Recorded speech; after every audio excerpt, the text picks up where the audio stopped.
విద్యుత్ శాఖ ఉద్యోగులకు ప్రమాద బీమా కోసం ఎస్బీఐతో తెలంగాణ ప్రభుత్వం ఒప్పందం కుదిరింది. డిప్యూటీ సీఎం భట్టి సమక్షంలో ఒప్పందం జరిగింది. ₹1 కోటి ఇన్సూరెన్స్ చేయిస్తున్నామని, ఇది ఉద్యోగుల ధైర్యాన్ని, నమ్మకాన్ని పెంచుతుందన్నారు.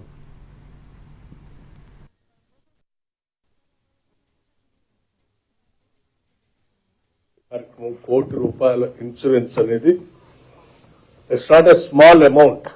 ₹1 కోటి అది కూడా ఎటువంటి మనం ప్రభుత్వ పరంగా కానీ ఉద్యోగుల పరంగా కానీ ఏమి కాంట్రిబ్యూషన్ లేకుండా పెద్ద ఎత్తున ₹1 కోటి ఇన్సూరెన్స్ చేపించేటువంటి ఈ కార్యక్రమం నాకు తెలిసి ఉద్యోగస్తులందరికీ కొంత మనోధైర్యాన్ని, ఈ ప్రభుత్వం మీద నమ్మకాన్ని, ఈ సమాజం మీద నమ్మకాన్ని, మా కోసం పనిచేసేటువంటి కుటుంబాల గురించి ఆలోచన చేస్తున్నారనేటువంటి ఒక భావం కలిగిస్తుందని నేను ప్రగాఢంగా నమ్ముతా ఉన్నాను. కార్యక్రమం ₹1 కోటి ఇన్సూరెన్స్ అనేది it's not a small amount.